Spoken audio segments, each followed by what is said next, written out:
99 പേർക്കും പഠിക്കാൻ വളരെ ടഫായിട്ടുള്ളതും ഇഷ്ടമില്ലാത്തതുമായ സബ്ജക്ട് ഒരു പക്ഷെ മാത്സ് ആയിരിക്കാം. ഇനി നിങ്ങൾക്ക് അങ്ങനെയല്ല, നിങ്ങൾ മാത്സിൽ പുലിയാണെങ്കിൽ ഒന്നും പറയാനില്ല. പക്ഷെ ഇവിടെ നമ്മുടെ കഥാനായികയ്ക്ക് മാത്സ് എന്ന് പറഞ്ഞാൽ അവളുമായി ഒരു രീതിയിലും സെറ്റ് ആവാത്ത സബ്ജക്റ്റ് ആണ്. പക്ഷെ അവൾക്ക് തുടർ പഠനത്തിന് മാത്സ് പഠിച്ചേ പറ്റൂ. അങ്ങനെയുള്ള അവളെ പഠിപ്പിക്കാനായി തന്നെ മാത്സിന്റെ ദൈവം ഇങ്ങ് നേരിട്ട് പ്രത്യക്ഷപ്പെട്ടാലോ? ദൈവം അവളെ കണക്ക് പഠിപ്പിച്ചോ അതോ ദൈവത്തെ അവൾ കണക്ക് പഠിപ്പിച്ചോ എന്നത് നമുക്ക് കണ്ടറിയാം. 2021 റിലീസായ പെർഫെക്റ്റ് ഫോർമുല ഫോർ ലവ് എന്ന കഥയാണ് ഇന്ന് നമ്മൾ കാണാൻ പോകുന്നത്. വേഗം തന്നെ വീഡിയോയിലേക്ക് കിടക്കാം. അതിനു മുന്നേ ഇതുപോലത്തെ വീഡിയോസ് കാണാൻ നിങ്ങൾക്ക് ഇഷ്ടമാണെങ്കിൽ മറക്കാതെ ഇപ്പോൾ തന്നെ നമ്മുടെ ചാനൽ ഒന്ന് സബ്സ്ക്രൈബ് ചെയ്യാം. കഥ തുടങ്ങുന്നത് നമ്മുടെ കഥാനായികയായ ആനിനെ കാണിച്ചുകൊണ്ടാണ്. ആനും അവളുടെ ഫ്രണ്ടും കൂടി അവരുടെ ഫസ്റ്റ് ഡേ കോളേജിലേക്ക് വന്നിരിക്കുകയാണ്. ആദ്യത്തെ ദിവസം എല്ലാരും വളരെ എക്സൈറ്റഡ് ആയിട്ടായിരിക്കുമല്ലോ അല്ലെ കോളേജിലേക്കൊക്കെ പോവാ. പക്ഷെ ആനിന്റെ മുഖത്ത് ഒരു സന്തോഷമില്ല. അതിന് കാരണം അവൾ ഇവിടെ പഠിക്കാനായി വന്നിരിക്കുന്നത് മാത്സ് ആണ്. അവൾക്ക് മാത്സ് ഇഷ്ടമുള്ള ഒരു സബ്ജക്റ്റേ അല്ല. ചൈനീസ് ലാംഗ്വേജ് പഠിക്കാനായിട്ടായിരുന്നു അവൾക്ക് താല്പര്യം. പക്ഷെ എന്ത് ചെയ്യാൻ, മാത്സ് എടുക്കേണ്ട ഒരു ഗതികേടിൽ വന്ന് പെട്ടതുകൊണ്ട് അതങ്ങ് എടുത്തു. അതുകൊണ്ട് അതിന്റെ മുഷിപ്പോട് കൂടിയാണ് ആദ്യമേ ക്ലാസ്സിലെ വലത് കാലെടുത്ത് വെക്കുന്നത്. അങ്ങനെ ക്ലാസ്സിലെ മിസ് മാത്സ് പ്രോബ്ലം ഒക്കെ ബോർഡിൽ ചെയ്യുമ്പോൾ അത് കണ്ട് വളരെ ബോറടിച്ചിരിക്കുന്ന ആനിന്റെ തൊട്ടടുത്തിരിക്കുന്ന ലില്ലി എന്ന പെൺകുട്ടി ഈ പ്രോബ്ലത്തിനൊക്കെ ഇങ്ങനെ ഇരുന്ന മുന്നോട്ട് എങ്ങനെ പഠിക്കും? ഇതൊക്കെ മാത്സിന്റെ ബേസിക് കാര്യങ്ങളാ, ഇത് പഠിക്കാതെ മുന്നോട്ട് പഠിക്കാൻ പറ്റില്ല എന്ന് പറയുമ്പോൾ ഇവൾക്ക് മാത്സിൽ എന്തൊക്കെയോ അറിയാമെന്നുള്ള ഒരു ധാരണ ആനിന്റെ ഉള്ളിൽ വരുന്നുണ്ട്. ആൻ അങ്ങനെ സംസാരിക്കുമ്പോൾ താൻ ഈ ക്ലാസ്സിലെ ഏറ്റവും ടോപ്പ് സ്റ്റുഡന്റ് ആണെന്ന് ലില്ലി പറയുന്നു. അത് കേട്ടപാടെ തനിക്ക് മാത്സ് പഠിക്കാനായി ലില്ലിയുമായിട്ടുള്ള കൂട്ടുകെട്ട് ഉപകാരപ്പെടും എന്ന് ആനിന് തോന്നുന്നുണ്ടെങ്കിലും ആൻ കൂട്ടുകൂടാനായി ലില്ലിയുടെ അടുത്ത് സംസാരിക്കുമ്പോൾ ലില്ലി വലിയ താല്പര്യം കാണിക്കുന്നില്ല. അങ്ങനെ പിന്നീട് ലില്ലി ലൈബ്രറിയിലേക്ക് പഠനത്തിന് ബുക്ക് എടുക്കാനായി പോകുമ്പോൾ അവൾക്ക് ഷെൽഫിൽ ഇരിക്കുന്ന ഒരു ബുക്ക് എടുക്കാൻ കഴിയുന്നില്ല. അവൾ അതിനുവേണ്ടി എത്തിക്കുത്തുമ്പോഴാണ് വെൻ വരുന്നത്. വെൻ അവൾക്ക് ആ ബുക്ക് എടുത്തു കൊടുക്കുന്നു. വെൻ മറ്റാരുമല്ല, ആനിന്റെ ചൈൽഡ്ഹുഡ് ഫ്രണ്ട് ആണ്. ഇവർ ഒന്നിച്ചാണ് ഈ കോളേജിലേക്ക് പഠിക്കാൻ വന്നത്. പക്ഷെ വെൻ വേറെ ഒരു ഡിപ്പാർട്ട്മെന്റ് ആണ്, മാത്സ് അല്ല. എന്തായാലും വെന്നിനെ കണ്ടപാട് തന്നെ ലില്ലിക്ക് ഒരു താല്പര്യം. അവൾ അവനെ ക്രഷ് അടിച്ച് അങ്ങനെ നോക്കി നിൽക്കുമ്പോൾ അവൻ അത് വലിയ കാര്യമാക്കാതെ നേരെ ലൈബ്രറിയിൽ തന്നെ ഉണ്ടായിരുന്ന ആനിനോട് സംസാരിക്കാനായി പോകുന്നു. എങ്ങനെ ഉണ്ടായിരുന്നു ഫസ്റ്റ് ക്ലാസ് എന്നല്ല വെൻ ചോദിക്കുമ്പോൾ, എന്റെടാ നിനക്ക് അറിഞ്ഞൂടെ എനിക്ക് മാത്സ് സെറ്റ് ആവില്ല എന്ന്. എന്ത് ചെയ്യാനാ, വേറെ ഒരു നിവൃത്തിയില്ലല്ലോ എന്ന് പറഞ്ഞ് അവളിങ്ങനെ സങ്കടപ്പെടുമ്പോ ഇവരിങ്ങനെ സംസാരിക്കുന്നത് കാണുന്ന ലില്ലിക്ക് ഇത് എന്റെ ക്രഷ് അല്ലേ, ഇവനെന്താ ഇവളോട് സംസാരിക്കുന്നത് എന്ന ഒരു ഫീലാണ് വരുന്നത്. ലില്ലി അതുകൊണ്ട് തന്നെ അതുവഴി നടന്നു പോകുമ്പോ ഒന്നും അറിയാത്ത രീതിയിൽ വെന്നിനെ ഒന്ന് തട്ടിയിട്ടാണ് ലില്ലി പോകുന്നത്. തട്ട് കിട്ടുന്ന വെന്ന് ഇവൾക്ക് എന്താ കണ്ണില്ല എന്നുള്ള ഭാവത്തില് അവളെ ഒരു ഇഷ്ടക്കേടോടുകൂടി നോക്കുന്നു. ലില്ലി ആകട്ടെ ക്ലാസ് ടോപ്പർ ആയതുകൊണ്ട് തന്നെ അവൾ ക്ലാസ് ലീഡറുമായിരുന്നു. അവൾ ഇഷ്ടപ്പെടുന്ന പയ്യന്റെ കൂടെ കമ്പനി അടിച്ച് നടക്കുന്ന ആ ഒരു കലിപ്പ് നല്ലവണ്ണം തന്നെ ആനിനോട് കാണിക്കുന്നുണ്ട്. ആനിനെ കൊണ്ടിട്ട് പണിയെടുപ്പിക്കുകയും ഒപ്പം ആനിന്റെ ആൻസർ ഷീറ്റ് മറ്റുള്ളവരെ കാണിച്ച് കളിയാക്കുകയും ഒക്കെ ഇവളുടെ ഒരു ഹോബിയായി മാറിയിരിക്കുന്നു. വളരെയധികം തന്നെ മറ്റുള്ളവരുടെ മുന്നിൽ ലില്ലി ഇൻസൾട്ട് ചെയ്യുമ്പോൾ ആൻ അതിനെതിരെ പ്രതികരിക്കുന്നുണ്ട്. നിനക്ക് മാത്സ് പഠിക്കാൻ വൈകി എന്തിനാ മാത്സിൽ വന്ന് ചേർന്നതെന്ന ലില്ലിയുടെ ചോദ്യത്തിന് നിനക്ക് മാത്സ് അറിയാമെന്നുള്ള അഹങ്കാരം കൂടുതൽ വേണ്ട. എല്ലാവരും എല്ലാം അറിഞ്ഞുകൊണ്ടല്ലോ വരുന്നത്, പഠിച്ചല്ലേ എല്ലാവരും ഓരോ കാര്യങ്ങൾ നന്നായി ചെയ്യാൻ പ്രാപ്തരാകുന്നത്. ഈ വരുന്ന എക്സാമിന് നിന്നേക്കാൾ കൂടുതൽ മാർക്ക് ഞാൻ വാങ്ങിച്ചില്ലെങ്കിൽ നീ നോക്കിക്കോന്ന് തന്നെ വളരെയധികം കളിയാക്കുന്ന ലില്ലിയോട് ആനും ഒരു ചലഞ്ചായി പറയുന്നു. അന്ന് വാശിക്കിരുന്ന് ആൻ പഠിക്കാൻ തുടങ്ങുന്നുണ്ട്. പക്ഷെ എത്ര പഠിച്ചിട്ടും മാത്സിന്റെ ഒരു ഫോർമുല പോലും അവളുടെ തലയിൽ കയറുന്നില്ല. താൻ എങ്ങനെ ഈ ഒരു അവസ്ഥ മറികടക്കുമെന്ന് അവള് വളരെ സങ്കടപ്പെട്ട് ദൈവത്തോട് പ്രാർത്ഥിക്കുമ്പോൾ അവിടെ മൊത്തത്തിൽ ഒരു മാറ്റം, ഒരു വെട്ടമൊക്കെ അടിക്കുന്നു. ഇതെന്താ സംഭവം എന്ന് ആകെ മിഴിച്ചിരിക്കുന്ന ആൻ അവിടെ കൂടി ഒരാൾ നടന്നു വരുന്നത് കാണുന്നു. ഏതാണ്ട് അവളുടെ പ്രായമുള്ള എന്നാൽ നല്ല പക്വതയുള്ള ഒരാൾ. അത് മറ്റാരുമല്ല, നമ്മുടെ കഥാനായകനാണ്. അവൻ സാധാരണ ഒരു മനുഷ്യനല്ല, മാത്സിന്റെ ഗോഡാണ്, കണക്കിന്റെ ദൈവം. കണക്ക് പഠിക്കാൻ സാധിക്കുന്നില്ല എന്ന സങ്കടത്തില് എന്നാൽ പഠിക്കണമെന്ന അതിയായ ആഗ്രഹത്തില് അവൾ കരഞ്ഞു പ്രാർത്ഥിച്ചപ്പോ അത് കേട്ട് വിളിപ്പുറത്തെത്തിയ അവളെ കണക്ക് പഠിപ്പിക്കാനായി വന്ന കണക്കിട്ടുണ്ടായിരുന്നു. അങ്ങനെ അവളുടെ മുന്നിൽ വന്ന് ഞാൻ മാത്സിന്റെ ദൈവമാണ്, ഞാൻ നിന്നെ പഠിപ്പിക്കാനായിട്ട് വന്നതാണെന്ന് സൂ പറയുമ്പോ നമുക്ക് ഫുഡ് കഴിച്ച് സംസാരിച്ചാലോ എന്ന് പെട്ടെന്നുള്ള ഒരു അങ്കലാപ്പിന്റെ പുറത്ത് അവള് ചോദിക്കുന്നുണ്ട്. ഫുഡോ? ദൈവങ്ങൾ അങ്ങനെ ഫുഡൊന്നും കഴിക്കില്ല, എനിക്ക് ഫുഡൊന്നും വേണ്ടെന്ന് പറയുന്ന സൂ അവൾക്ക് ടൈം ടേബിൾ കൊടുക്കുന്നു. ഈ ടൈം ടേബിൾ പ്രകാരം വേണം നീ പഠിക്കാനെന്ന് പറഞ്ഞ് അവൻ ടൈം ടേബിൾ കാണിക്കുമ്പോൾ അത് ഭയങ്കര ടഫായിട്ട് അവൾക്ക് തോന്നുന്നുണ്ട്. അയ്യോ ഇങ്ങനൊന്നും എനിക്ക് പഠിക്കാൻ പറ്റില്ല എന്ന് പറയുന്ന അവൾ ആകെ മടി പിടിക്കുമ്പോ അങ്ങനൊന്നും പറഞ്ഞിട്ട് ഒരു കാര്യമില്ല, വെല്ലുവിളിച്ചതുപോലെ മാത്സില് നല്ല മാർക്ക് മേടിച്ച് കാണിക്കണമെങ്കിൽ ഇങ്ങനെ തന്നെ പഠിക്കണമെന്ന് സ്യൂ അവളോട് പറയുന്നു. ഈ ഗോഡിന്റെ പേര് സ്യൂ എന്നാണ്. എന്തായാലും അടുത്ത ദിവസം രാവിലെ തന്നെ സ്യൂ ആനിനെ വിളിച്ചുണർത്തി പഠിപ്പിക്കാനായി ഇരുത്തുന്നു. പക്ഷെ അവൾ ഒട്ടും ഇൻട്രസ്റ്റഡ് അല്ലാതെ ഉറക്കം തൂങ്ങിയിരിക്കുകയാണ്. എസ്കിപ്പ് ആവാൻ എന്തെങ്കിലും വഴി തോന്നുന്നു അവളെ ഞാനൊന്ന് പ്രാർത്ഥിച്ചിട്ട് വരാന്ന് പറഞ്ഞ് വേഗം തന്നെ പോകുന്നു. ഇപ്പൊ വരാന്ന് പറഞ്ഞ് പോയ അവളെ കുറെ നേരമായിട്ടും കാണാതെ എവിടെയാണെന്ന് സ്യൂ അന്വേഷിച്ചു നടക്കുന്നു. ആ സമയത്ത് അവള് ചുമ്മാ ക്ലാസ് കട്ട് ചെയ്ത് വെന്നിന്റെ കൂടെ കറങ്ങി നടക്കുന്നത് കാണുന്ന സ്യൂ അവളെ അടുത്തേക്ക് വിളിക്കുമ്പോ അവൾ അവനെ കണ്ട് പേടിച്ചോടുന്നുണ്ട്. അവൾക്കിപ്പോ മാത്സ് പഠിക്കാനേ വയ്യ. പക്ഷെ ആ സമയത്ത് അവളുടെ ദേഹത്തേക്ക് മുകളിലത്തെ നിലയിൽ നിന്ന് ചെടിക്ക് വെള്ളം ഒഴിക്കുന്ന ആളുടെ കൈ തട്ടി ആ മുള്ളു ചെടി താഴേക്ക് വീഴേണ്ടതായിരുന്നു. അത് കാണുന്ന സ്യൂ അവളെ ആ അപകടത്തിൽ നിന്ന് രക്ഷിക്കുന്നു. പക്ഷെ ആ ഒരു സമയത്ത് സ്യൂ അവളെ അറിയാതെ കെട്ടിപ്പിടിച്ചിട്ടുണ്ടായിരുന്നു. സ്യൂ അത് കാഷ്വലി അവളെ രക്ഷിക്കാൻ വേണ്ടി ചെയ്ത ഒരു കാര്യമാണെങ്കിലും ആ കെട്ടിപ്പിടുത്തം ആനിന്റെ മനസ്സിൽ ഉടക്കുന്നുണ്ട്. അവൾക്ക് പെട്ടെന്ന് പെട്ടെന്ന് എന്തോ അവനോട് ഒരു ക്രഷ് ഫീൽ ആവുന്നു. അങ്ങനെ പിന്നീട് ലൈബ്രറിയിൽ ആനിനെ ഇരുത്തി സൂ അവളെ പഠിപ്പിച്ചുകൊണ്ടിരിക്കുകയാണ്. ഈ ഒരു സമയത്ത് ഒരുപാട് പേർ ഇതൊക്കെ കാണുന്നുണ്ടല്ലോ. ആ കൂട്ടത്തിൽ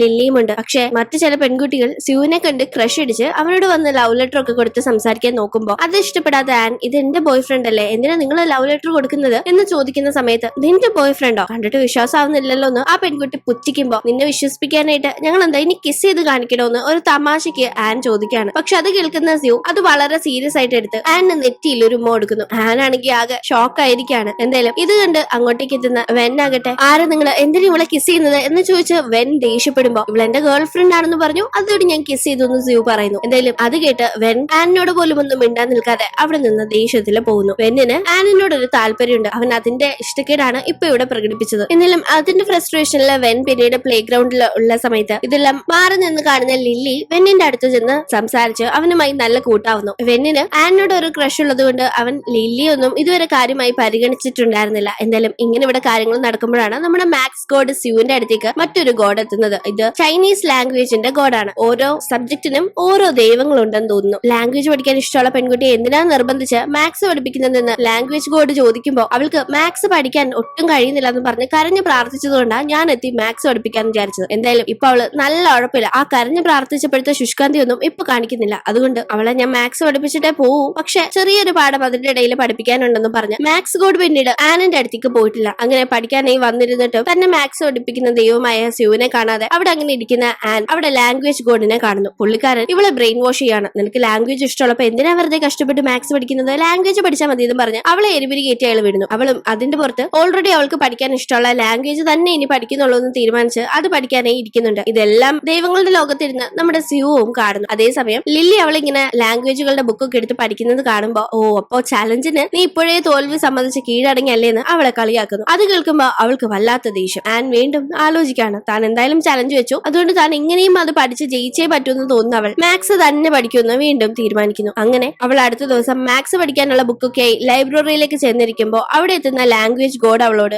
എന്തായി തീരുമാനം എന്ന് ചോദിക്കാണ്. ഞാൻ മാക്സ് തന്നെ പഠിക്കാൻ തീരുമാനിച്ചു എന്ന് അവൾ പറയുമ്പോൾ പുള്ളിക്കാരൻ അത് കേട്ട് കുറച്ച് നിരാശയിലാവുന്നുണ്ടെങ്കിലും അവിടെ നിന്ന് മടങ്ങി പോകുന്നു. അങ്ങനെ മാക്സ് ഗോഡിന്റെ സഹായമില്ലാതെ തനിയെ ഇരുന്ന് മാക്സ് പഠിക്കാൻ നോക്കി ഏറെ ക്ഷീണിച്ച് അവശയായി അവൾ അവിടെ നിന്ന് തല കറങ്ങി വീഴാനായി പോകുമ്പോ സ്യൂ അവളെ കറക്റ്റായി പിടിക്കുന്നു. അവൾ മുന്നേ ഒറ്റയ്ക്ക് മാക്സ് പഠിക്കുന്നതിന്റെ ഇടയിൽ താൻ പഠിക്കാൻ ആദ്യം ആഗ്രഹം പ്രകടിപ്പിച്ചിട്ടും തന്നെ പഠിപ്പിക്കാനായി എത്തിയ സ്യൂവിനെ വകവെക്കാതെ പിന്നീട് അതിൽ നിന്ന് ഒഴിഞ്ഞു മാറാൻ നോക്കിയത് വലിയ തെറ്റാണെന്ന് തിരിച്ചറിഞ്ഞു എന്ന് പറഞ്ഞ് അവൾ കൈകൾ കൂപ്പി കരഞ്ഞു പ്രാർത്ഥിച്ചിട്ടുണ്ടായിരുന്നു. ആ ഒരു പ്രാർത്ഥന കേൾക്കാതിരിക്കാൻ സ്യൂവിനായില്ല. അങ്ങനെ പിന്നീട് മയക്കത്തിൽ നിന്നുണ്ടായിരുന്ന ആൻ ഉണ്ടായിരുന്നത് സ്യൂവിന്റെ വീട്ടിലാണ്. അവൾ തന്റെ മാക്സ് ഗോഡ് തിരിച്ചു വന്നു എന്ന് മനസ്സിലാക്കുമ്പോൾ വളരെ ഹാപ്പി ആവുന്നു. അങ്ങനെ സംസാരിക്കുമ്പോൾ അവളുടെ അന്നത്തെ ടൈം ടേബിൾ എല്ലാം സ്യൂ അവളെ കാണിക്കാണ്. ഇത്തവണ മടി കാണിക്കാതെ അവൾ ആദ്യം നല്ല വിശപ്പുണ്ട്, എന്തെങ്കിലും കഴിച്ചിട്ട് പഠിച്ചാലോ എന്ന് അവനോട് ചോദിക്കുന്നു. അത് കേട്ട് സ്യൂ അകത്തേക്ക് പോകുമ്പോൾ അവൻ തനിക്ക് ഒരു പേസ്ട്രിയുമായി വരുമെന്നും അത് വാരി തരുമെന്നും എല്ലാം അവൾ പ്രതീക്ഷിക്കുന്നുണ്ടെങ്കിലും അവൻ മാക്സിന്റെ ചില ക്വസ്റ്റ്യൻ പേപ്പേഴ്സ് കൊണ്ടുവന്ന് അത് സോൾവ് ചെയ്യാനായി പറയുന്നു. എനിക്ക് വിശക്കുന്നു, അതോ ഞാൻ പറഞ്ഞ വല്ലതും കഴിച്ചിട്ട് പഠിക്കാന്ന് അവൾ പറയുമ്പോൾ ഇവിടെ കഴിക്കാനൊന്നും ഇല്ലെന്ന് സ്യൂ പറയാണ്. അത് കേട്ട് വിശ്വാസമാവാത്ത അവൾ ഇത്രയും നല്ല വീടൊക്കെ ഉണ്ടായിട്ടും കഴിക്കാനൊന്നും ഇല്ലെന്നോ അന്ന് അറിയണമല്ലോ എന്ന് പറഞ്ഞ് കിച്ചണിലേക്ക് ചെല്ലുന്നു. കിച്ചണില് ഷെൽഫിലും പാതകത്തിലും ഒക്കെ ഇരിക്കുന്ന മാക്സിന്റെ ബുക്കുകളാണ്. ഫ്രിഡ്ജ് തുറക്കുമ്പോൾ അവിടെയും മാക്സിന്റെ ബുക്ക്. അല്ലാതെ കഴിക്കാനോ അല്ലെങ്കിൽ കഴിക്കാനുണ്ടാക്കാൻ പറ്റിയ ഒരു കാര്യം അവിടെ ഇല്ല. വേഗം തന്നെ അവൾ സ്യൂവിനെയും കൂട്ടി പുറത്തേക്ക് പോയി ഫുഡ് കുക്ക് ചെയ്യാനുള്ള സാധനങ്ങൾ വാങ്ങി തിരിച്ചെത്തുന്നു. എന്നിട്ട് അവള് തന്നെ കുക്ക് ചെയ്ത് ഫുഡ് ഉണ്ടാക്കി എടുക്കാണ്. അത് അവൾ നിർബന്ധിച്ച് സ്യൂവിന് ടേസ്റ്റ് ചെയ്യാൻ കൊടുക്കുന്നു. അവന് അത് വളരെ ഇഷ്ടപ്പെടുന്നത് കൊണ്ട് പിന്നീട് അത് മുഴുവൻ കഴിക്കാണ്. അങ്ങനെ അതിനുശേഷം രണ്ടുപേരും ഒന്നിച്ച് പാത്രമൊക്കെ കഴുകാൻ കയറുന്നു. അവളോട് പോയി പഠിക്കുക എന്ന് പറഞ്ഞ് ഒറ്റയ്ക്ക് പാത്രം കഴുകാനായി സ്യൂ കയറുന്നുണ്ടെങ്കിലും അവന് നന്നായി പാത്രം കഴുകാനൊന്നും അറിയില്ല. ഫുഡ് ഉണ്ടാക്കില്ല, ഫുഡ് കുക്ക് ചെയ്യില്ല, പിന്നെ എങ്ങനെ പാത്രം കഴുകുന്ന അറിയാൻ. അതുകൊണ്ട് ആൻ അവനെ പഠിപ്പിച്ചു കൊടുത്ത് കൂടെ ഒന്നിച്ച് നിന്ന് പാത്രം കഴുകിയെടുക്കുന്നു. അങ്ങനെ ഇരിക്കുകയാണ് അവളുടെ ബർത്ത്ഡേ നാളെയാണെന്ന കാര്യം സ്യൂ അറിയുന്നത്. സ്യൂ അതിനെപ്പറ്റിയൊന്നും അവളോട് ചോദിക്കാതെ പിന്നീട് പഠിപ്പിക്കുന്ന സമയത്ത് അവളുടെ ഫാമിലിയെ പറ്റി ചോദിക്കുന്നു. അവൾക്ക് അച്ഛനും അമ്മയും ഇല്ലെന്നും അവരെ നഷ്ടമായെന്നും ഒരു അനിയനാണ് ഉള്ളതെന്നും അവൻ ആന്റിയുടെ വീട്ടിലാണ് നിന്ന് പഠിക്കുന്നതെന്നും അവൾ പറഞ്ഞുകൊണ്ടിരിക്കുമ്പോഴാണ് കോളിംഗ് ബെൽ അടിക്കുന്നത്. ആരാണെന്ന് ചെന്ന് നോക്കുമ്പോൾ സ്യൂവിനെ പോലെ മറ്റോരോ ലാംഗ്വേജുകൾക്കും സബ്ജക്റ്റുകൾക്കും ദൈവങ്ങളുണ്ടല്ലോ, അവർ ഓരോരുത്തരും ഇവിടെ വന്നിരിക്കുന്നത് സ്യൂ അറിയിച്ചത് പ്രകാരം ആനിന്റെ ബർത്ത്ഡേ സെലിബ്രേറ്റ് ചെയ്യാനായിട്ടാണ്. കാരണം ഒരു ബർത്ത്ഡേ പാർട്ടി നടത്തുമ്പോൾ ആരെങ്കിലും ഒക്കെ വേണ്ട. ആന്റിനാണെങ്കിൽ അങ്ങനെ സ്വന്തക്കാരൊന്നും തന്നെ ഇല്ലെന്ന് മനസ്സിലായതുകൊണ്ടാണ് അവൻ ഇവരെ വിളിച്ചത്. അങ്ങനെ പാർട്ടി അവിടെ തകൃതിയിൽ നടക്കുന്നു. ആൻ വളരെ ഹാപ്പിയും സർപ്രൈസ്ഡുമായിരുന്നു. അവൾ അതുകൊണ്ട് തന്നെ പാർട്ടിക്കിടയിൽ ഡ്രിങ്ക്സ് നല്ലവണ്ണം അടിച്ച് ഫിറ്റായി അവളുടെ ഉള്ളിലെ സ്യൂവിനോടുള്ള ക്രഷ് പുറമെ പ്രകടിപ്പിക്കുന്നു. അവനെ കിസ് ചെയ്യാൻ വരെ അവൾ പോകുന്നുണ്ട്. ഇതെല്ലാം കാണുന്ന ചൈനീസ് ലാംഗ്വേജ് ഗോഡിന് തീരെ ഇഷ്ടപ്പെടുന്നില്ല. തന്റെ ലാംഗ്വേജ് പഠിക്കാൻ താല്പര്യപ്പെട്ടിരുന്ന ഒരു പെൺകുട്ടിയെ ഇയാള് വളച്ച് മാക്സ് പഠിപ്പിക്കുന്നു എന്ന കലിപ്പാണ് ആ ഗോഡിന്. അതുകൊണ്ട് തന്നെ പുള്ളിക്കാരൻ അതിൽ വളരെ ഇറിറ്റേറ്റഡ് ആയിട്ടാണ് നിൽക്കുന്നത്. എന്തായാലും അങ്ങനെ പാർട്ടിയൊക്കെ കഴിഞ്ഞ് അടുത്ത ദിവസം കെട്ടൊക്കെ വിട്ട് എണ്ണിക്കുമ്പോ ആനിന് കഴിഞ്ഞ ദിവസം താൻ സിയുവിനോട് ചെയ്ത കാര്യങ്ങൾ ഓർമ്മയുണ്ട്. അതുകൊണ്ട് തന്നെ അതിനെ സോറി ചോദിച്ചാണ് അവള് പിന്നീട് അവനോട് പഠിക്കാനായി ഇരിക്കുന്നത്. അങ്ങനെ ഇവരുടെ പഠനം നല്ല രീതിയിൽ മുന്നോട്ട് പോകുന്നു. പഠിച്ചൊക്കെ കഴിഞ്ഞ് എക്സാമും അവൾ നല്ല രീതിയിൽ അറ്റംപ്റ്റ് ചെയ്യുന്നു. റിസൾട്ട് വരുമ്പോ അവൾക്ക് പഠിപ്പിപ്പെണ്ണ ലില്ലിയെക്കാളും മാർക്കുണ്ട്. അങ്ങനെ വെച്ച ചലഞ്ചിൽ അവളാണ് ജയിച്ചിരിക്കുന്നത്. ലില്ലി ആണെങ്കിൽ ആകെ ചമ്മയും ഫ്രസ്ട്രേറ്റഡ് ആവുന്നു. ഇതേ സമയം ലാംഗ്വേജ് കോഡും മാത്സ് കോഡും തമ്മിൽ സംസാരിക്കുമ്പോൾ നിനക്ക് ആനിനെ ഇഷ്ടമാണോ എന്ന് ലാംഗ്വേജ് കോഡ് ചോദിക്കുന്നു. ഈ സമയത്ത് അതിന് ഉത്തരം പറയാതെ മാത്സിന്റെ കോഡ് ഒരു ഇൻസിഡന്റ് ആലോചിക്കുന്നു. ബർത്ത്ഡേ പാർട്ടി ഒക്കെ കഴിഞ്ഞ് ഡ്രിങ്ക്സ് അടിച്ച് ഫിറ്റായി ആൻ ഉറങ്ങിപ്പോയിരുന്ന ആ ഒരു സമയത്ത് അവളുടെ ഫോണിലേക്ക് വെൻ അവളുടെ ബർത്ത്ഡേ വിഷ് ചെയ്തുകൊണ്ട് മെസ്സേജ് അയച്ചിട്ടുണ്ടായിരുന്നു. പക്ഷെ ആ മെസ്സേജ് അവൾ കാണുന്നതിന് മുന്നേ തന്നെ സിയോ ഡിലീറ്റ് ചെയ്തു. കൂടാതെ അവൾ ഉറങ്ങിക്കിടക്കുമ്പോൾ അവളുടെ അടുത്ത് ചെന്നിരുന്നവൻ അവനും അവളെ ഒരുപാട് ഇഷ്ടമാണെന്ന് പറഞ്ഞ് മുന്നേ അവൾ ഡ്രിങ്ക്സ് അടിച്ച് ഫിറ്റായി തന്നെ കിസ് ചെയ്യാൻ വന്ന കാര്യമൊക്കെ ആലോചിച്ച് അവന്റെ ഉള്ളിൽ അവളോട് തോന്നുന്ന ഇഷ്ടം തുറന്നു പറയുന്നു. ഇതിങ്ങനെ തുറന്നു പറയുന്നുണ്ടെങ്കിലും കറക്റ്റ് ആയിട്ട് അവൾ ഉറങ്ങിക്കിടക്കുന്ന ആ ഒരു സമയത്ത് തന്നെ ഇത് പറയാൻ കാരണം അവൾ ഇത് അറിയരുത്, പക്ഷെ പറഞ്ഞു എന്ന ഒരു സംതൃപ്തി തനിക്കും വേണം എന്ന ആ ഒരു കാര്യം കൊണ്ടാണ്. അങ്ങനെ എന്തെങ്കിലും ആ ഒരു സമയത്താണ് ചലഞ്ച് പ്രകാരം തനിക്ക് ലില്ലിയേക്കാൾ കൂടുതൽ മാർക്ക് മാത്സിന് വാങ്ങണം, എക്സാമിന് ടോപ്പർ ആവണം എന്നുള്ള ആനിന്റെ പ്രാർത്ഥന സാധിച്ചു കൊടുക്കാനായി നേരിട്ടെത്തിയ മാത്സ് കോഡ് അദ്ദേഹത്തിന്റെ കാര്യങ്ങളൊക്കെ ഇപ്പൊ കഴിഞ്ഞു, അവള് ചലഞ്ചിൽ ജയിച്ചോ, ഏറ്റവും കൂടുതൽ മാർക്ക് മേടിച്ചോ എന്ന കാര്യങ്ങൾ കൊണ്ട് തിരിച്ചു പോവുകയാണെന്ന് അറിയിക്കുമ്പോൾ അത് കേൾക്കുന്ന ആൻ വളരെ അപ്സെറ്റ് ആവുന്നു. അവൾ റിക്വസ്റ്റ് ചെയ്യുന്നുണ്ട്, എന്നെ ഇട്ടിട്ട് പോകരുത്, എന്റെ കൂടെ നിൽക്കണം, എനിക്ക് എപ്പോഴും മാത്സിലെ ടോപ്പർ ആവണം എന്നെല്ലാം പറഞ്ഞ് ആ ഒരു കാര്യം കൊണ്ട് ഇയാളെ പിടിച്ചു നിർത്താൻ നോക്കുന്നുണ്ടെങ്കിലും ഗോഡ് അത് കേൾക്കുന്നില്ല. അത് മനസ്സിലാക്കുന്ന അവൾ എന്നെ ഇട്ടിട്ട് പോകുന്നതിന് മുന്നേ ഞാൻ അങ്ങ് പൊക്കോളാം എന്നുള്ള ഭാവത്തിൽ അവളിപ്പോ സ്റ്റേ ചെയ്യുന്ന മാക് ഗോഡിന്റെ വീട്ടിൽ നിന്ന് ഇറങ്ങാനായിട്ട് അവളുടെ സാധനങ്ങളെല്ലാം പാക്ക് ചെയ്യുന്നു. സത്യത്തിൽ ആൻ ഇങ്ങനെ പോകുന്നത് സിയുവിന് നല്ല സങ്കടമുള്ള കാര്യമാണെങ്കിലും സിയു അവളെ തടുക്കുന്നില്ല. അങ്ങനെ ആൻ പോയ ശേഷം ആ ഒരു സങ്കടം കാരണം സിയു നേരെ ദൈവങ്ങളുടെ ലോകത്ത് ചെന്നിരുന്ന് ടൈം സ്പെൻഡ് ചെയ്യാണ്. ഇതേ സമയം തന്റെ ക്രഷായ ആൻഡ് തന്നോടിപ്പോ ഒരു സ്നേഹം ഇല്ലാന്ന് തോന്നല് അവളുടെ ചൈൽഡ്ഹുഡ് ഫ്രണ്ടായ വെന്നിനെ ആകെ സങ്കടത്തിലാക്കുന്നു. അവൻ അതിന്റെ പേരിൽ ഡ്രിങ്ക്സ് അടിച്ചോണ്ടിരിക്കുമ്പോ അത് കാണുന്ന ലില്ലി അവന്റെ അടുത്ത് ചെന്നിരുന്ന കാര്യം ചോദിക്കാണ്. ആനിനോടുള്ള ഇഷ്ടത്തിന്റെ പുറത്താണ് ഇവൻ ഇങ്ങനെ ഇരുന്ന് ഡ്രിങ്ക്സ് അടിക്കുന്നതെന്ന് കേൾക്കുമ്പോ ലില്ലിക്ക് ആകെ നിരാശ. കാരണം ലില്ലിക്ക് വെന്നിൽ ഒരു കണ്ണുണ്ട്, പക്ഷെ അവൾ ആ നിരാശയൊക്കെ മാറ്റിവെച്ച് അവന്റെ സന്തോഷം കാണാനായി അവനോട് നിനക്ക് അവളോട് ഒരു ഇഷ്ടം ഉണ്ടെങ്കിൽ നീ അത് എന്തായാലും അവളോട് തുറന്നു പറയണം, അത് വേണം നീ ആദ്യം ചെയ്യാൻ, എന്നിട്ട് ഇങ്ങനെ സങ്കടപ്പെട്ടിരിക്കാനായി അവനെ അവള് മോട്ടിവേറ്റ് ചെയ്യുന്നു. അത് പ്രകാരം വെൻ അവന്റെ ഉള്ളിലെ ഇഷ്ടം ആനിനോട് നേരിട്ട് പറയാനായി പോകുന്നു. പക്ഷെ അത് കേൾക്കുന്ന അവൾ കുട്ടിക്കാലം മുതലേ അറിയാവുന്ന അവനെ തന്റെ ഒരു നല്ല ഫ്രണ്ടായി അല്ലെങ്കിൽ ഒരു ബ്രദർ ആയിട്ടൊക്കെ കണ്ടിട്ടുള്ളതും അങ്ങനെ പ്രണയമില്ലെന്നും അവൾക്ക് പ്രണയം തോന്നിയിട്ടുള്ളത് സിയുവിനോടാണെന്നും പറയുന്നു. സിയു മാത്സിന്റെ ഗോഡാണെന്നൊന്നും വെന്നിനറിയില്ല, പക്ഷെ ഇവൾക്ക് വളരെ വേണ്ടപ്പെട്ട ആരോ ആണെന്ന് മാത്രം അവനറിയാം. അവൻ എന്തായാലും തന്റെ ഇഷ്ടം നടന്നില്ലെങ്കിലും അവളെങ്കിലും ഹാപ്പി ആയിട്ട് ഇരിക്കട്ടെ എന്ന് ചിന്തിച്ച് നേരെ സിയുവിനെ ചെന്ന് കണ്ട് ആനിന് നിങ്ങളെ വലിയ ഇഷ്ടം, അവളെ വെറുതെ വിഷമിപ്പിക്കാതെ വളരെ സ്നേഹമായി തന്നെ അവളെ നോക്കണമെന്ന് അവൻ പ്രത്യേകം പറയുന്നു. അങ്ങനെ ഇരിക്കെ വെന്നിന് തന്നോടുള്ള ഇഷ്ടം മാറി അവൻ മൂവ് ഓൺ ചെയ്യാനും ഒക്കെ ആയിട്ട് ആൻ ഒരു ഐഡിയ കണ്ടുപിടിക്കുന്നു. വെന്നിന് ഇഷ്ടമുള്ള ലില്ലിയും വെന്നിനെയും തമ്മിൽ ചേർത്ത് വെക്കാനായിട്ടായിരുന്നു ആനിന്റെ പ്ലാൻ. അങ്ങനെ അവൾ അതുമായി ബന്ധപ്പെട്ട് ലില്ലിയോട് സംസാരിക്കുകയും സഹകരിക്കുകയും ഒക്കെ ചെയ്യുമ്പോൾ ലില്ലിയും ആനും തമ്മിലുള്ള പ്രശ്നങ്ങൾ മാറുകയാണ്. ലില്ലിയും വെന്നും തമ്മിലും പതിയെ പതിയെ ബോണ്ടിങ്ങും ആവുന്നു. അങ്ങനെ തന്നെ ഫ്രണ്ടിന്റെ സങ്കടമൊക്കെ മാറ്റുന്ന അവൾക്ക് സങ്കടം മാറുന്നില്ല. അവൾ സിയുവിനെ ആകെ മിസ് ചെയ്യുന്നു. സിയു തന്റെ അടുത്തേക്ക് വരണമെന്ന് പ്രാർത്ഥിച്ച് അവൾ പഠിക്കുകയാണ്. പക്ഷെ പഠനത്തിന്റെ ഇടയിലും സങ്കടം സഹിക്കാൻ വയ്യാതെ അവൾ അറിയാതെ പതിയെ മയങ്ങി പോകുന്നുണ്ട്. ആ സമയത്ത് സങ്കടം കാരണം അവളുടെ കണ്ണിൽ നിന്ന് കണ്ണുനീർ തുള്ളി അവിടെ ഉണ്ടായിരുന്ന ബുക്കിലേക്ക് വീഴുന്നു. അത് മാത്സ് ബുക്ക് ആയതുകൊണ്ട് വേഗം തന്നെ സിയു അവിടേക്ക് അവളെ കാണാനായി എത്തുന്നു. ഒട്ടും പ്രതീക്ഷിക്കാതെ പെട്ടെന്ന് സിയുവിനെ ഇവിടെ കണ്ടപ്പോ അവൾ ഞെട്ടുന്നുണ്ട്. അവൻ വരണമെന്ന് അവൾ ആഗ്രഹിച്ചിരുന്നെങ്കിലും അവൾ പ്രാർത്ഥിച്ചപ്പോഴൊന്നും വരാഞ്ഞവൻ ഇപ്പോഴെങ്ങനെ വന്നു എന്ന് ആലോചിക്കുമ്പോഴാണ് അവളുടെ കണ്ണുനീര് ബുക്കിൽ വീണ കാര്യം അവൾ ശ്രദ്ധിക്കുന്നത്. അപ്പോൾ അതാണ് അതിന്റെ ഗുഡ് ടെൻസ് എന്ന് മനസ്സിലാക്കുന്ന അവൾ പിന്നീട് എപ്പോഴൊക്കെ സിയുവിനെ കാണണമെന്ന് തോന്നുവോ അപ്പോഴെല്ലാം ബുക്കും പിടിച്ച് കരയാനായി തുടങ്ങുന്നു. അങ്ങനെ കണ്ണുനീര് ബുക്കി വീഴുമ്പോ സിയുവിന് വരാതെ വേറെ വഴിയില്ല. അങ്ങനെ ഇരിക്കെ സിയുവിനോട് എപ്പോഴും എന്റെ കൂടെ നിങ്ങൾ ഉണ്ടാവാനായിട്ട് ഞാൻ എന്താ ചെയ്യേണ്ടതെന്ന് അവൾ ചോദിക്കുമ്പോൾ അങ്ങനെ എപ്പോഴും ഇവളുടെ കൂടെ നിൽക്കാൻ ഒരു സ്കോപ്പും ഇല്ലെങ്കിലും അവൾ എപ്പോഴും നന്നായി പഠിക്കാനായി നീ നന്നായി പഠിച്ചാ ഞാൻ നിന്റെ കൂടെ കാണുമെന്ന് സിയു അവളോട് ഒരു കള്ളം പറയുന്നു. അതുകൊണ്ട് തന്നെ പിന്നീട് അങ്ങോട്ട് ഭയങ്കര ആത്മാർത്ഥമായി ആൻ പഠിക്കുന്നുണ്ട്. പഠനത്തിൽ കൂടുതൽ ഫോക്കസ് ചെയ്യുമ്പോൾ വയ്യാതെ വരുന്ന അവളെ വളരെ കെയറോട് കൂടി നോക്കുന്ന സിയു അവനും അവളെ ഒരുപാട് ഇഷ്ടമാണെന്ന് പറഞ്ഞ് പ്രപ്പോസ് ചെയ്യുന്നു. ആ സമയത്ത് അവളും വളരെ ഹാപ്പിയായി അവന്റെ കൂടെ ഒരുപാട് ടൈം ഒക്കെ സ്പെൻഡ് ചെയ്യുന്നുണ്ട്. പക്ഷെ അങ്ങനെ ഇരിക്കുകയാണ് അവൾ സിയുവിന്റെ ഫ്രണ്ട്സ് ആയ മറ്റു സബ്ജക്റ്റുകളുടെ ഗോഡ് വഴി സിയുവിന് എന്നും അവളുടെ കൂടെ ഉണ്ടാവാൻ സാധിക്കില്ലെന്നും അവളുടെ ഈ പഠനം അവസാനിക്കുമ്പോൾ അവൻ ഇവിടെ നിന്ന് പോകുമെന്നും അവൾ അറിയുന്നത്. അത് കേൾക്കുന്ന അവൾ അപ്സെറ്റ് ആയി വേഗം തന്നെ കേട്ടത് സത്യമാണോ എന്ന് അറിയാനായി സിയുവിനെ കാണാനായി പോകുന്നു. എന്റെ പഠനം അവസാനിക്കുമ്പോൾ നിങ്ങൾ എന്നെ ഇട്ടിട്ട് പോവോ? അങ്ങനെ ഇട്ടിട്ട് പോകുന്ന ഒരാൾക്ക് വേണ്ടി ഇപ്പൊ കഷ്ടപ്പെട്ട് പഠിക്കേണ്ട കാര്യം എനിക്കില്ലല്ലോ എന്ന് പറഞ്ഞ് അവൾ പിന്നീട് പഠിക്കാനേ താല്പര്യം കാണിക്കുന്നില്ല. ഇത് സിയുവിനെ ആകെ സങ്കടപ്പെടുത്തുന്നു. അവൾ നന്നായി പഠിക്കണം എന്നതാണ് അവന്റെ ആഗ്രഹം. അതിനായിട്ടാണല്ലോ അവൻ ഇത്രയും കഷ്ടപ്പെട്ടത്. അങ്ങനെ അവൻ ഡെസ്പ് ആവുമ്പോ ഇതെല്ലാം കാണുന്ന ലാംഗ്വേജ് ഗോഡ് നേരെ ആനിന്റെ അടുത്ത് ചെന്ന് നീ അവൻ നിന്നെ ഇട്ടിട്ട് പോകുന്നും പറഞ്ഞ് ഇപ്പോഴേ പഠിക്കാതിരുന്ന വെറുതെ അവൻ ഇത്രയും നാൾ നിനക്ക് വേണ്ടി ചെയ്ത കാര്യങ്ങളെ വെള്ളത്തിൽ വരച്ച വാര പോലെ ആക്കരുത്. ഒന്ന് ആലോചിച്ച് നോക്ക്, നീ നന്നായി പഠിക്കാനേ അവനും നീയൊക്കെ എത്ര കഷ്ടപ്പെട്ടെന്ന് ഒന്ന് ചിന്തിച്ചു നോക്കിയാൽ നിനക്ക് ഇങ്ങനെ ചെയ്യാൻ കഴിയില്ല എന്നും പറഞ്ഞ് ലാംഗ്വേജ് കോഡ് സംസാരിക്കുമ്പോൾ ആ വാക്കുകൾ ആനിനെ സങ്കടപ്പെടുത്തുന്നു. അതുകൊണ്ട് തന്നെ അവൾ അവളുടെ തെറ്റ് മനസ്സിലാക്കിയ സിയുവിനെ ചെന്ന് കണ്ട് താൻ സിയുവിനോടുള്ള ദേഷ്യത്തിൽ പഠനം ഉപേക്ഷിക്കില്ലെന്നും നന്നായി പഠിക്കുമെന്നും പറയുന്നുണ്ട്. പക്ഷെ അപ്പോഴും അവൾ വളരെ അപ്സെറ്റും ഇമോഷണലും ആയിരുന്നു. അത് മനസ്സിലാക്കുന്ന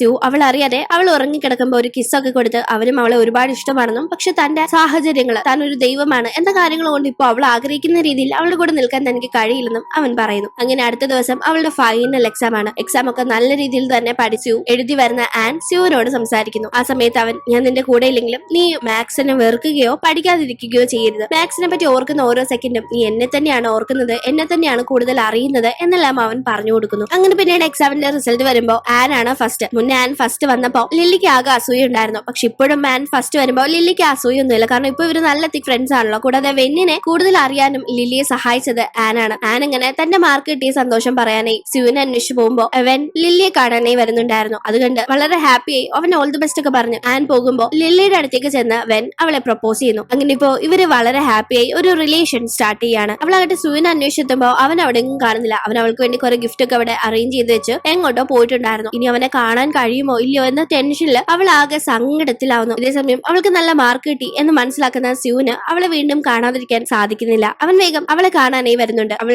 നല്ല മാർക്ക് വാങ്ങിച്ചു വിജയിച്ച സന്തോഷം അവളുമായി പങ്കുവെക്കുന്നുണ്ടെങ്കിലും അവളുടെ കൂടെ അധികം ടൈം സ്പെൻഡ് ചെയ്യാൻ തനിക്ക് കഴിയില്ലെന്ന് പറഞ്ഞ് അവൻ മടങ്ങി പോകാനായി നിൽക്കാണ്. അത് അവളെ വല്ലാത്ത സങ്കടത്തിലാക്കുന്നു. തന്റെ അടുത്ത് നിന്ന് മാഞ്ഞു പോകുന്ന അവനെ നോക്കി പൊട്ടിക്കരയുന്ന അവൾ തന്റെ സ്വപ്നത്തിൽ നിന്നുണ്ടായിരുന്നു. സംഭവം എന്താണെന്ന് വെച്ചാൽ ഈ നടന്നതെല്ലാം അവളുടെ ഒരു സ്വപ്നമായിരുന്നു. അവളെ ലില്ലി മാർക്കില്ലാത്തതിന്റെ പേരിൽ ചലഞ്ച് ചെയ്തില്ലേ, അതിനുശേഷം അവള് ആ ഒരു വാശിയുടെ പുറത്ത് പഠിക്കാനായി തുടങ്ങി. അല്പം കഴിഞ്ഞ് അവള് മയങ്ങി പോയിട്ടുണ്ടായിരുന്നല്ലോ. അപ്പൊ അവള് കണ്ട സ്വപ്നമാണ് ഇപ്പൊ അവള് കണ്ടു തീർത്ത് ഞെട്ടി ഉണർന്നത്. ഓ, ഇതെല്ലാം ഒരു സ്വപ്നമായിരുന്നോ? അപ്പൊ എന്റെ മാത്സ് ബോർഡ് ശരിക്കും എന്റെ മുന്നിൽ വന്നില്ലേ എന്നൊക്കെ അവൾ ഇങ്ങനെ കൺഫ്യൂസ്ഡ് ആയി ലൈബ്രറിയിൽ നിന്ന് ബുക്കൊക്കെ പെറുക്കി പോകാനായി നിൽക്കുമ്പോഴാണ് അവിടെ ഒരു പയ്യനെ അവൾ കാണുന്നത്. കറക്റ്റ് അവളുടെ സ്വപ്നത്തിൽ വന്ന മാത്സ് ബോർഡിന്റെ അതേ മുഖം. അത് ജസ്റ്റ് ഒരു കോയിൻസിഡൻസ് ആയിരിക്കുമെന്ന് കരുതി ആദ്യം അവള് വലിയ താല്പര്യമൊന്നും ഇല്ലാതെ അവിടെ നിന്ന് പോകാനായി നിൽക്കുമ്പോഴാണ് ആ പയ്യൻ അവളുടെ പേര് വിളിച്ച് അവന്റെ സ്വപ്നത്തിൽ അവനിപ്പോ അവളെ കണ്ടിരുന്നു എന്ന് പറയുന്നത്. അതായത് ഇവനെ പോലെയുള്ള ഒരാൾ തന്നെ മാത്സ് പഠിപ്പിക്കാനായി ഗോഡായി വന്നതുപോലെ അവള് സ്വപ്നം കണ്ട കണക്ക് തന്നെ താൻ മാത്സിൽ വളരെ വീക്ക് ആയിട്ടുള്ള ഒരു പെൺകുട്ടിയെ മാത്സ് പഠിപ്പിക്കുന്നത് പോലെ ലൈബ്രറിയിലെ പഠനത്തിന്റെ ഇടയിൽ ഇരുന്ന് ഉറങ്ങിപ്പോയ അവനും സ്വപ്നം കണ്ടിട്ടുണ്ടായിരുന്നു. രണ്ടുപേരും ഇതുവരെ പരസ്പരം കണ്ടിട്ടില്ലെങ്കിലും സ്വപ്നത്തിലൂടെ കണ്ടുമുട്ടി ഒരുപാട് ഹാപ്പിയായി ടൈം സ്പെൻഡ് ചെയ്തതും ഒക്കെ ആലോചിച്ചപ്പോ അതേ സ്വപ്നത്തിലെ ആളെ നേരിൽ കണ്ടതിന്റെ ഞെട്ടല് പരസ്പരം നോക്കി ചിരിക്കുന്നത് കാണിച്ചുകൊണ്ട് ഈ ഒരു കഥ ഇവിടെ അവസാനിക്കുകയാണ്. അതായത് ഒരു സ്വപ്നത്തിലൂടെ തന്റെ പ്രശ്നങ്ങൾക്ക് പരിഹാരമായി